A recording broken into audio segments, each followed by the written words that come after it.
What I wish I knew before paying a mechanic for my brake light. You don't need fancy tools, you just need a few minutes and a new bulb. First, make sure your car is off and parked safely. Pop the trunk and look for the screws on the side of your brake light. Grab a screwdriver and carefully loosen these screws. Next, gently pull the brake light housing out. You'll see the bulb holder. Twist it out and pull it free. Now take out the old bulb. Hold it up to the light. If the wire inside is broken, it's time for a new one. Buy the right replacement at any auto parts store. Push the new bulb into the socket.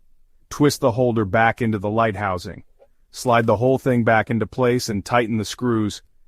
Finally, ask someone to step on the brake while you check the light. Still not working? You might need to check the fuse, but most times a new bulb does the trick. That's it. You just fixed your Chevy Equinox brake light and saved yourself a trip to the shop. Stay safe and keep rolling.